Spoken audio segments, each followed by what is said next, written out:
Veteran, former congressman, former chairman of the Republican Party of Texas, Alan Weston. Now you want to be the next governor of Texas. Why are you running for this position? Well, it's good to be here with you, Brandon. And I don't think it's about wanting to be. When people come and ask you to consider another opportunity to serve them, that's what you have to look at. And that's what I've always tried to do in my life, live a life of service, sacrifice, and commitment. And at this critical time for the United States of America, Texas has to be the state that leads and shows the way. I often tell people that the Lone Star illuminates the other 49 on the American flag. And the border situation, without a doubt, is detrimental, not just for us and our sovereignty here in Texas. It's detrimental for the United States of America. And already we see the possibility of another caravan of 60,000 Haitians coming this way. So we have got to have that type of resolute leadership that will stand up and protect the sovereignty and protect the constitutional republic that we call home America. What made you decide, though, that you wanted to run for governor, having already been, you were the chairman of the Republican Party of Texas, served in that position for about a year during the legislative session, then stepped down from that position before you announced. Is this a position where you think you're going to be able to have more influence? Without a doubt, you're going to have more influence. And when you look at, we had great success as the party during the November 2020 election, and that comes off of a horrific 2018 cycle here, where the Republicans lost 12 state House seats, 2 U.S. congressional seats, 2 state Senate seats, and 56 judicial positions. And so all of the money that the left put in here, and they got nothing. They didn't get the Texas State House, didn't get any congressional districts. We flipped the Rio Grande Valley. I mean, you look at now Mayor Villalobos, the Republican mayor in McAllen, first time in 36 years.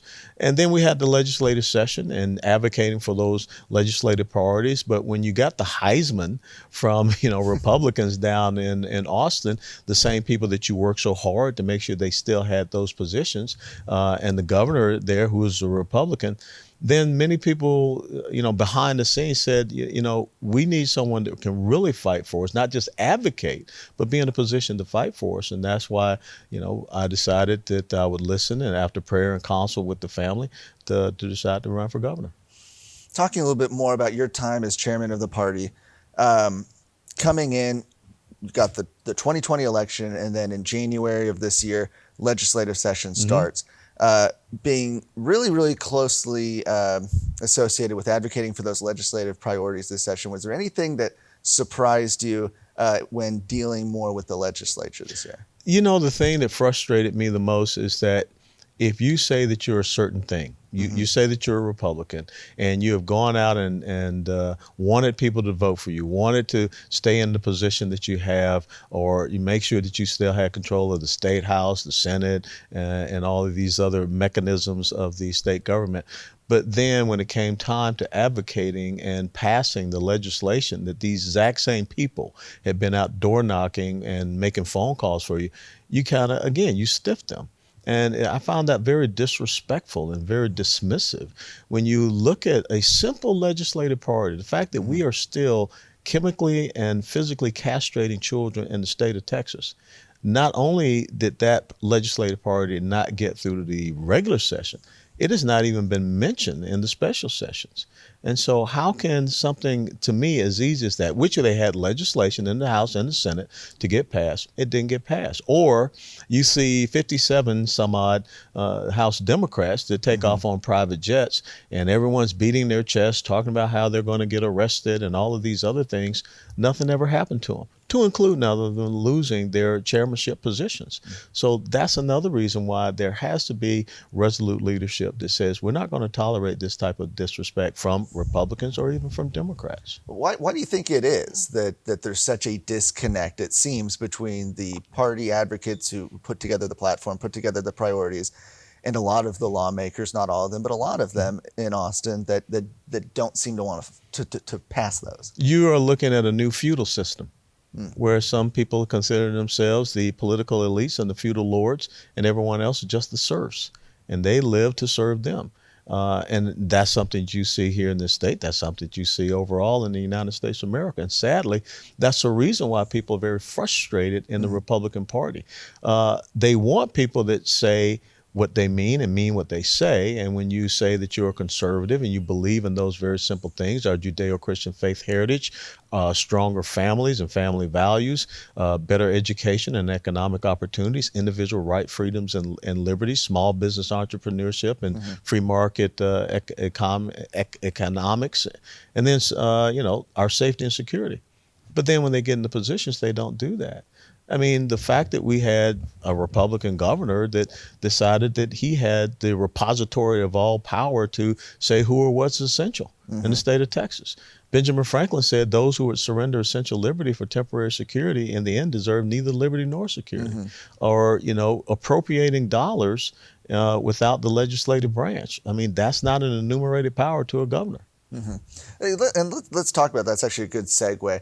I think a lot of the frustration we've seen from grassroots folks for Governor Greg Abbott really started to grow out of some of those coronavirus-related lockdowns, shutdowns, mandates that we saw starting back in the spring of last year. If you were governor, it's easy, right, to criticize, but if you were in the governor's mansion at that time in March of 2020, as this virus is starting to progress, what would you have done? What was your approach? Well, I mean, one of the things, I've been in some pretty tough leadership positions myself. When you're leading men in a combat zone and bullets are flying, you have to make some pretty important decisions. And the decision that you always make starts with what? It starts with the Constitution. It starts with the rule of law. It starts with understanding you don't infringe upon anyone's liberty and freedom and their rights. And when you sit back and you have to be the very calm leader that takes in all the information to make the best informed decision. So you don't panic, you don't rush, you don't try to look at the whims of the culture or what's going on in the media. You get that information that comes out and says, ladies and gentlemen, here are the real facts. Here are the real numbers. This is what we need to do. We don't need to lock down our economy, but what we need to do is provide you the ability to be able to protect yourself.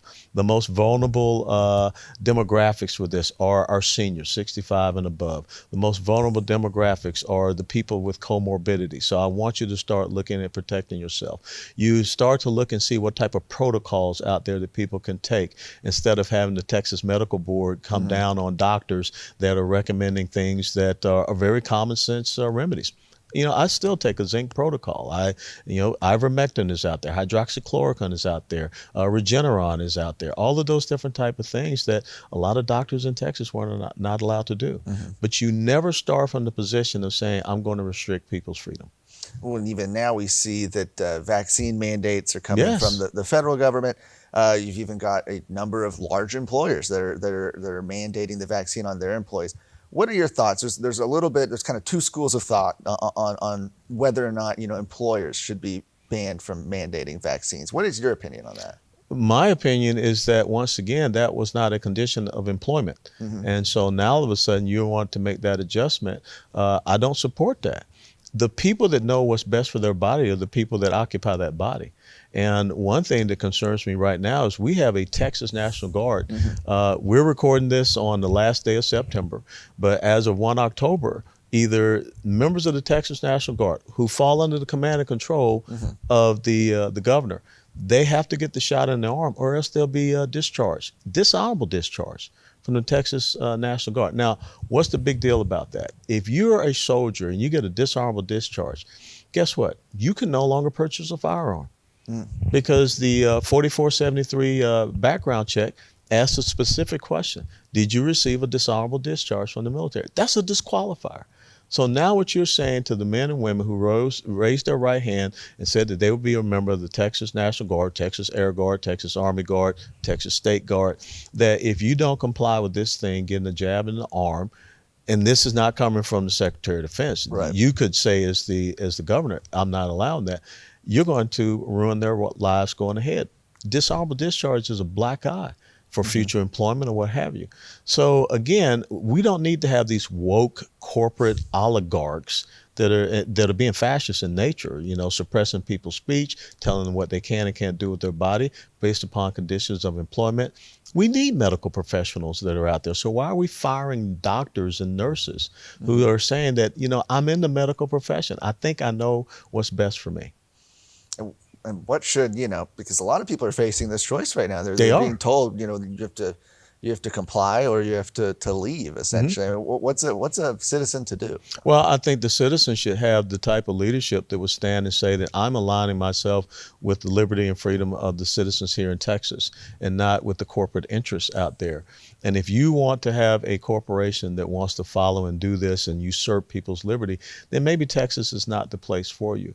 I know that there's in Florida, they are facing fines for private sector companies and corporations that are doing that, to the point where Governor DeSantis has even said to cruise lines, you don't get to come in here if you're going to mandate people to have vaccines. That's standing up for your citizens, and that's what I think we should have here in Texas. We've seen on a limited basis a few instances where the governor, Governor Abbott right now, has issued executive orders banning some mandates. So issued an executive order a couple months back banning mask mandates in schools, kind of banning vaccine passports. We're also seeing at the same time that some courts are not really considering that they might be worth all that much as executive orders. We haven't seen legislative action on that. Is that something that the legislature should be working on right now? Anytime, we're not a constitutional monarchy. We don't live by edicts, orders, mandates, and decrees. But unfortunately, the governor opened that Pandora's box last year. And so it's very hard to put the genie back in, the bottle when you have opened this up. And now people are saying it can't be do as I say, not as I do, because this is exactly what you were doing last year. So you have set a very bad precedent, and that's what Governor Abbott has done. You look at, Governor Whitmer up there in Michigan. She has said that there will be no masking for kids and none of these mandated vaccines. So some people are starting to get it, even, folks from the other side of the aisle. But I think that you go, like you said, you asked me what would I have done different last year. You, again, start with the rule of law and start making sure you respect people's liberty and their freedoms and their rights. And then you never have to come back around and try to correct the mistakes that you made. Switching topics a little bit here, one of the biggest issues that people are talking about right now is the crisis, the invasion on the southern border of Texas. You've got Operation Lone Star, which Governor Greg Abbott has initiated in an attempt to try to control the situation down there. But you and some of the other opponents of Governor Abbott have said that it's not enough. It falls way short. I mean, I've been down there day and night on the border, and I see the National Guard of Texas just standing down there and observing. And in some cases, we've seen the National Guard helping people out of the rafts coming across into the state of Texas. That's not guarding our border.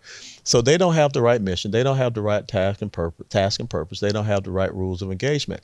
And furthermore, when you're talking about a 1,254-mile border and you only have about 1,000 troops down there, that means really you maybe only have 500 operating any time because they can't do it 24/7, 365. It is way short. And so being prior military, I sat down with some former Army officers who were military planners, and we did a mission analysis. And really, if you want to have a deterrent force down there, there are key places, key infiltration routes, key crossing points, about 5,000, maybe at the top 7,000 of our National Guard. And we've got 26,000 total in our Texas Military Department. So you've got to have the boots on the ground to provide that deterrent force, along with integrated systems like ground sensor surveillance systems and also aerial surveillance systems. But you also have to empower our constitutional officers, the sheriffs that are down there along the border, the sheriffs all across the state of Texas, to be able to be a part of doing what the federal government is lacking to do, with which is not deporting people, which is not turning people around at the border. So we have to be empowered to do that to protect our sovereignty. What else can be done right now to deter, other than putting more National Guard troops? Is there anything else the state or the governor could be doing right now to deter illegals coming over? Absolutely. I think the other thing you have to do is the cartels. You've got to designate them as a transnational narco-criminal or terrorist organization, and therefore that's a felony offense if you're working with, aiding and abetting a terrorist organization in the state of Texas, and you go after their financing. You find their assets, you freeze those assets, you seize those assets. The cartels have money. in banks here in the state of Texas. That's how they're paying people to work for them here in the state of Texas. They have stash houses. We need to find out who are the people that are providing the funds for them to have those stash houses, and we need to go after those assets. In the military, we call it a center of gravity, and the center of gravity for the cartels is their cash, and that's exactly how we defeated the cartels out of Colombia, the Cali cartels, is that we went after the banks that were laundering their money and things of that nature. You do that. These non-governmental organizations and 501c3 not-for-profits who are actually the ones down there processing illegals, putting them on buses, planes, whatever, giving them their little travel package, you should revoke their licenses from being able to operate here in the state of Texas. Another thing that we need to look at is let's start taxing the remittances of illegal immigrants that are flowing out of the state of Texas back to Mexico, Nicaragua, Honduras, El Salvador. I think the last count from the Center for Immigration Studies, we're talking about 140 billion or so that flows out of America. Oklahoma has a remittance. The only state in the United States of America that charges a remittance on illegal immigrants wire transfers is Oklahoma. They only do it at 1%. And the 2019 numbers were about $14 million that they got off that. And they have a way smaller illegal immigration population of ours. So let's say that we did that at 10% on these wire transfers of illegals going back. Think about the money that we could raise for our own border security fund. So it's those type of things we got to do. And also as we freeze and seize assets from the cartel, that goes into our border security fund. Why do you think this issue, I mean, obviously there's been a spike in crossing since Joe Biden took office, but there was legislation during the regular session earlier this year that would have finished the border wall that the President Trump started that was completely ignored. Why is there such a focus on it right now? From who? From the governor, from the legislature to well, I think we know why there's a focus on it from the governor, because all of a sudden you go into a political season, and nationally this is an embarrassment, and they see what is happening. The interesting thing is that if you read Article 4, Section 4 of the Constitution, it says that the federal government is supposed to protect every state in the union from invasion. Article 1, Section 10, Clause number 3 of the Constitution says what states can do when actually invaded, when there's imminent danger, without any admit of delay. Article 4, Section 7 of the Texas State Constitution says specifically, as the governor and the commander of the Texas military forces, you're supposed to use the militia to repel invasions. So I don't know why this is not being done. I don't know why. Here we are at the end of this fiscal year, 2021. We have seen 1.5 million illegal immigrants apprehended, not deported, apprehended, and then another 400,000 that have been the getaways that we don't know. So they're somewhere out there. So in other words, Brandon, we are looking at, in this fiscal year 2021, mainly since, like you said, Joe Biden came into office in late January, close to 2 million illegal immigrants. And where are they mostly crossing? Right here in the state of Texas. Switching to another issue right now, Texas has the kind of dubious distinction, unfortunately, of having one of the highest property tax burdens in the country. And there's not really a plan that we've seen from the governor so far to eliminate property taxes. What would you do if you were governor, as far as trying to rein in that burden on property taxpayers in Texas? You know, I find it, almost unconscionable that you think that giving people $200 back is going to make a hill of beans. But that, again, is the Band-Aid on the sucking chest wound. That's kind of like let them eat cake, response of politicians. First and foremost, you got to understand that the property tax system that we have here in Texas, 6th highest in the country. And it's really based upon the principles of Karl Marx when you read the Communist Manifesto. Two things. It's a progressive tax. It continues to go up based upon someone appraising your property, your home. And then the other thing is that Karl Marx believed in the elimination of private property. So I find it very interesting, pretty abhorrent, that here in Texas, you can pay off your land, you can pay off your mortgage, but you still don't own your home. So we've got to transition away from this property tax system. But in the interim of doing that, this is what we need to do. We need to codify into law that, 70, 80, maybe 90% of the budget surplus that we have in these cycles, that is dedicated toward property tax relief. And that at the state level means that you can pay down on the maintenance and operations for the ISDs. That's 60% almost of where the property tax goes for the state operations. But what we need to do is start looking at, how do we do taxation prior to 1917 in the United States of America when we created the income tax? Mm-hmm. It was consumption-based tax.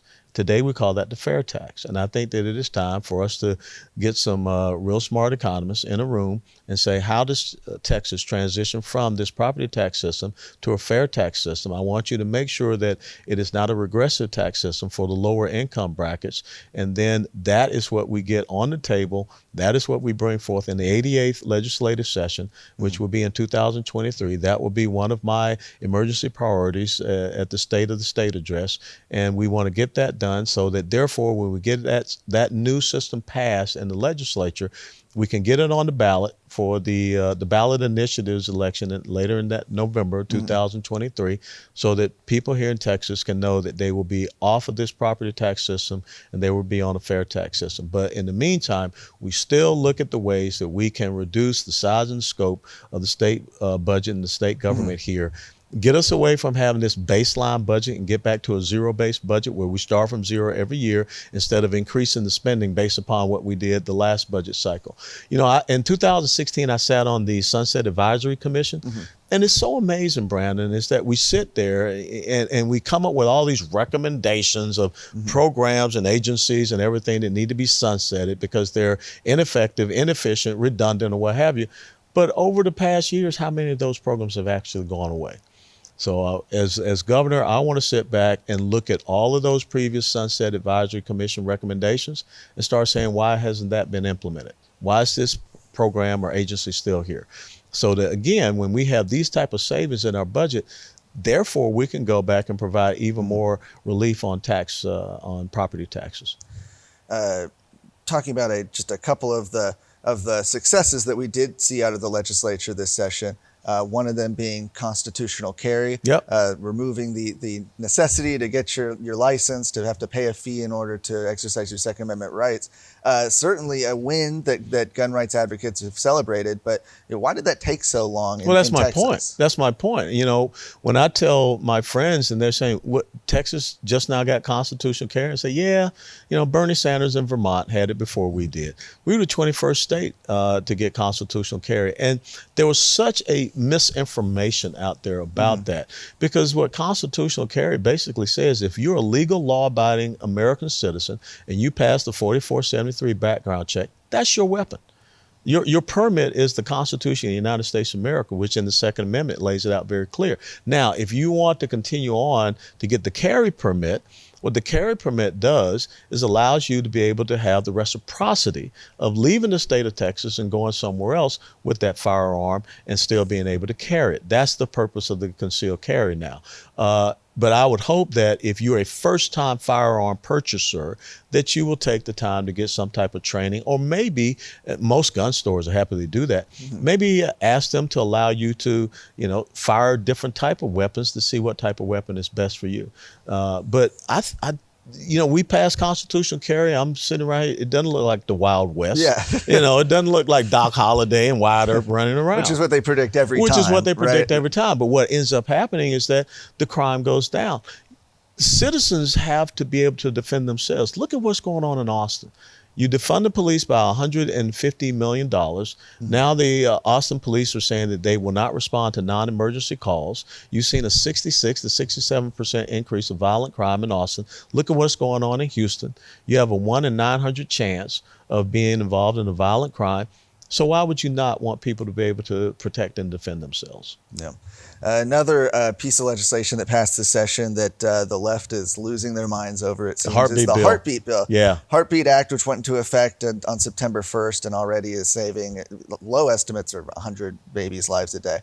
You've gotten a little bit of heat on your campaign website. You say that you're pro-life, but you kind of create an exception for rape. Would you? Not after the heartbeat. Not after the heartbeat. See, that's the thing that people have to understand. I mean, with an incident of rape, a woman. First of all, that's a violent crime. And I think we have to be sensitive and understanding that I got 2 daughters, and if someone by rape or incest, that's a violation of their body. We need to understand that. But when you are raped, I mean, the viable rape, the police are going to take you in. You're going to get a rape kit and probably get a DNC exam, which will probably rectify that issue for you if that's the case right then. Now, I would hope that we are raising our young women that even in that case, they will make the right decision. But I don't think that in the case of someone at that point, okay, initially, not after the heartbeat bill, at that point initially, that they would make the decision, understand that even out of any storm, there can be a rainbow. So I stand for the heartbeat bill, and I spoke for that heartbeat bill. Now, it doesn't go far enough, and because it is still civil, it's not criminal. And I think that's one of the things that we need to look at. And look, when it comes to murdering unborn babies in the womb, that's a real personal issue for me, because this has had the most detrimental effect on the Black community. And the largest facility, second largest facility for murdering unborn babies in the world is located in Texas. It's in Houston. The Planned Parenthood clinic that's on I-45 on the south side in a Black neighborhood. And I've also said that I want to see that Planned Parenthood clinic closed down. So, but what about a total abolition of abortion? Would you be opposed to that without an exception? Well, again, I just think that we have to be considerate when a woman's body is violated, because we just had a discussion about telling people that they have to get an injection in their body. If someone's body has been used as part of a crime, I think we need to be more considerate about that. Another issue that has swept the state, even though little to actually really nothing has been done on it in the legislature, is child gender. I mean, kind of modification is the term. It's really mutilation. It's child abuse. It is child abuse, and it's so funny that the governor had to send a letter to Family and Child Protective Services asking them, is it child abuse? Well, hello, McFly. The American Psychiatric Association has already said it's child abuse. Growing up as a kid, I just want to go out and play, Cowboys and Indians, or play stickball or football or whatever. But now, how did we get to the point? This is based, of course, off the Younger case, which y'all did a great video and documentary about. We are, like I said, chemically and physically castrating our kids here in the state of Texas, one of the fastest growing sectors in the medical field here in Texas. We've seen 16 to 17 new clinics open up that are specifically for gender modification procedures and things of that nature. We got to do better in protecting our kids. And again, that's where Texas needs to be a leader. But sadly, we have seen a governor in these special sessions has not even put that down as one of his priorities. The governor has said he won't put it on the agenda for the special session because he says it has zero chance of passing the House. Do you believe that? No, I don't. And if it has zero chance of passing the House, it should go to the House so people can see who are the ones voting against it. Let the people see who are the ones voting against it, so maybe those people should not be representatives in a quote-unquote Republican-led majority here in the House and the Senate. The last big issue that has gotten a lot of attention this year, of course, is election integrity. Top priority of the Republican Party of Texas, certainly top on the minds of a lot of folks, was the reason, or at least the impetus for the Democrat exile to Washington, D.C. earlier this summer. What else? They passed election integrity legislation finally this summer. On the third try, but what else in your estimation needs to be done so that Texans can have confidence that there's going to be justice in the elections? Well, I think it's so important that we do have the forensic audit. I would have loved to have seen Steve Tulth's bill. It was HB 26. I think it changed to HB 16 based upon special sessions, whatever. But that would have been the audit of the top 13 populated counties here in the state of Texas. I'm not so trusting of the Secretary of State's office right now. We don't have a Secretary of State, and the gentleman Keith Ingram has not been very forthright about protecting the integrity of our elections, and in some cases, in some ways, he's done some things to undermine that. But you can pass all the laws that you want, Brandon, but the most important thing is there has to be consequences. There has to be ramifications. Chris Hollins, who is the county clerk over in Harris County, should be in jail. I mean, he violated Texas election law in November 2020 with these curbside voting locations and other things. He was about to try to mail out 2.7 million unsolicited ballots. And did we ever find out where those ballots were? So those are the type of things that we cannot allow to happen. And what is so disconcerting about the legislation, SB1, that they did pass. If you flip through that legislation, this is how politicians always do it. They always put it toward the end. So on pages 72 and 73 of this 75-page bill, they reduced the penalties for voter fraud here in the state of Texas. They were, state felonies, and now they're just misdemeanors. So what message does that send? And the thing is very disconcerting to me is the reason why the Democrats came back to allow that to be passed is because they knew that the penalties would be reduced, because they're going to continue to do the exact same thing until you hammer them about it. Yeah, well, we've still not seen as of right now that fixing that is not on the special session agenda right now. No, it's not. So that's very disconcerting. Mentioning the forensic audit, the legislation by State Representative Steve Toth, President Trump has reportedly said that it would be a mistake if the legislature didn't pass this. So far, the governor has not really publicly responded to President Trump's request that be added to the special session agenda. You would add it to a special session agenda, though, if you were in office. I would have not needed to add it to a special session agenda because it would have been taken care of. And furthermore, it would have been taken care of by making sure that if you are out there as an elected official undermining the integrity of elections in the state of Texas, you will be held accountable and you will do the perp walk. Looking at the campaign ahead, we're not really sure when the primary is going to be. Yeah. It depends on when they. I doubt it will be the first Tuesday in March. Yeah, it depends on when these maps will come out. Governor Abbott, though, right? He's been in office now for 2 terms. Has amassed quite a war chest. A lot of people say might be too uphill a battle to go after. I mean, do you think there's a path to winning right now? Absolutely. My favorite character in American military history is Joshua Lawrence Chamberlain. Joshua Lawrence Chamberlain was not a trained military man, but yet he stood there on a place called Little Round Top, and he was told, you're the end of the line of the Army of the Potomac. You cannot surrender. You cannot retreat. If you do, 90,000 people will be captured. And so out of ammunition, casualties high, what does a professor of rhetoric from Bowdoin College, Maine do? He says bayonets, and he leads a bayonet charge. So it's never too late. Was it too late when 183 stood there at the Alamo facing 3,000 to 4,000? No, it's never too late. And the thing is this, I was a paratrooper, combat veteran, United States Army. I don't care how much money you got in a war chest or in your wallet or whatever. It's about what's in your heart. It's about whether or not you're going to stand up and fight. And when I look at the record of a person that has been the Attorney General for 12 years, governor going on 7 years, we should not have the problems that we're facing here in the state of Texas. You got several other candidates joining you in this race in the Republican primary right now. Potentially, before filing deadline, you could have even more enter the race. Are you happy to have them in the race, or would you rather be going head to head right now? I'm just worried about me. Okay. I run against a standard. My dad taught me that you find out what the standard is and you exceed it. And so I am presenting myself to the people of Texas as a person that, here I am. I'd love to go into the arena and be your gladiator and do the fight for you. Well, thank you so much for sitting and talking about these issues. And folks that want to follow what you're doing on the campaign trail, potentially get involved, how can they follow what you're doing? They go to west4texas.com, west4texas.com. Excellent. Thank you so much. Thank you, Brandon. Pleasure.